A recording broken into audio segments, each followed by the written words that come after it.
তরকারি রান্না করার জন্য মশলাটা খুব সুন্দর করে কষিয়ে নিয়েছিলাম, কিন্তু সেটাও আজকে ফেলে দিতে হলো। আবার নতুন করে মশলা কষিয়ে রান্না করতে হলো। আসসালামু আলাইকুম সবাইকে, কেমন আছেন সবাই? আলহামদুলিল্লাহ আমরা ভালো আছি।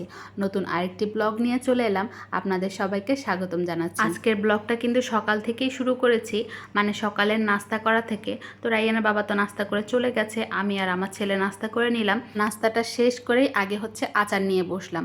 মানে গতকালকে যে আচার বানিয়েছিলাম ওইটাকে আগে বয়ামে ভরে নিচ্ছি। মানে এমনিতে খোলা থাকলে তো হয়তো ধুলাবালি পড়তে পারে, তাই ভাবলাম বয়ামে ভরে তারপর হচ্ছে রোদ্রে দেব। আর আচারটা বানানোর থেকে এখন পর্যন্ত মানে অনেকটাই কিন্তু খাওয়া হয়ে গেছে। আচারটাও মজা হয়েছিল।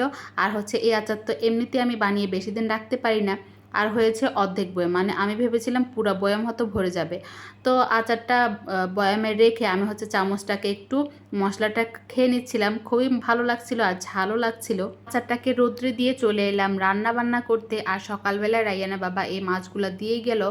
ছোট ছোট মাছগুলোর নাম কি আমি ঠিক এখন মনে আসছে না আমার। আর একটা ছোট সাইজের কাতলা মাছ।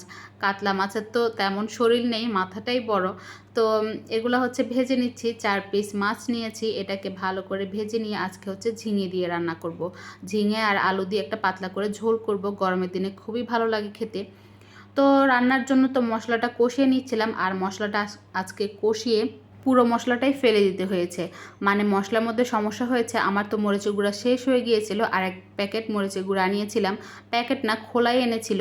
তো ওই মরিচের গুঁড়াটা না কেমন একটা জানি বাজে একটা গন্ধ আসছিল, আমার কাছে মনে হচ্ছে তেলাপোকার গন্ধ।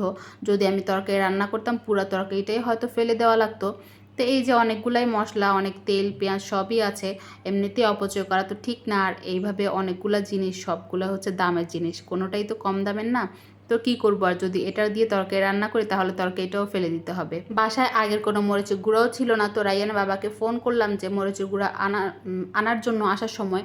তো ও মরিচের গুঁড়াটা আনতে আনতে আমি এখানে লতিটাও রান্না করে নিচ্ছি। গতকালকে যে লতিটা ছিলে আমি হাফ সেদ্ধ করে ফ্রিজে রেখে দিয়েছিলাম, ওইটাকে এখন রান্না করে নিব। লতি রান্না করতে তেমন একটা মরিচের গুঁড়া ব্যবহার না করলেই চলে। আমি কাঁচা মরিচ একটু বেশি করে দিয়ে হলুদ দিয়ে লতিটা রান্না করে নিচ্ছি। আর আজকে কিন্তু চাপা শুটকি দিয়ে লতি রান্না করে নিচ্ছি। একটু রসুন থেতেও দিয়ে দিলাম। তারপর হচ্ছে ভালো করে কষিয়ে লতিটাকে দিলাম।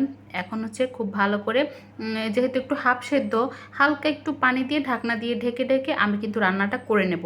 আর লতির মধ্যে তেমন একটা বেশি পানি ব্যবহার করা লাগে না। এই যে আমার লতি রান্নাটা কিন্তু হয়ে গেছে, খুবই মজা হয়েছিল। আর চাপা শুটকি দিয়ে লতি তো খুবই ভালো লাগে। তো রাইয়ানা বাবা তো চলে এসেছে, আর মরিচের গুঁড়াও এনেছে। যেহেতু অনেকটাই দেরি হয়ে গেছে, আমি একদম ঝটপট করে রান্নাটা করে নিচ্ছিলাম, মানে একদম খাওয়ার সময় কিন্তু হয়ে গেছে। তো এখানে কিন্তু আলুটা কষিয়ে মানে কষানোর জন্য বসিয়ে দিলাম, আর হচ্ছে একটু লেবু শরবত বানালাম। এত গরম লাগছিল, আর রাইয়ানা বাবাও বাইরে থেকে এসেছে। তো ভাবলাম না একটু ঠান্ডা পানি দিয়ে শরবত করি, খেলে একটু ঠান্ডা লাগবে। আর এখানে কিন্তু আমার রান্নাটা হয়ে গেছে। এই ভিডিওটা আমার স্কিপ হয়ে গেছে, দেখাতে পারিনি। মাঝে মধ্যেই এমন হয় আমার সাথে, মানে আমার না অনেকের সাথেই হয়। তো এটা কিন্তু ঝিঙে দিয়ে একদম পাতলা করে একটা ঝোল করেছি। আর এখানে তো লতিটা দেখিয়েছি। তো আমি রান্নাঘরে সমস্ত কাজকর্ম শেষ করছিলাম, আর এখানে আচারটা যে রোদ্রে দিয়েছিলাম ওইটাকে একটু ভালো করে ঘুরিয়ে ঘুরিয়ে দিচ্ছিলাম। ওরা বাবা ছেলে হচ্ছে গোসল করতে গেছে। তো ভাতটাও বেড়ে নিলাম। আর ওই যে আচার, মানে আচারটা বানালে এটা কি আর থাকে? তো যখনই ভাত খাই তখনই আচারের বয়াম নিয়ে বসি। তো যেহেতু লতি রান্না করেছি একটু আচারও নিয়ে বসে গেলাম। তো আজকের মতো ভিডিওটা এখানেই শেষ করছি। আল্লাহ হাফেজ।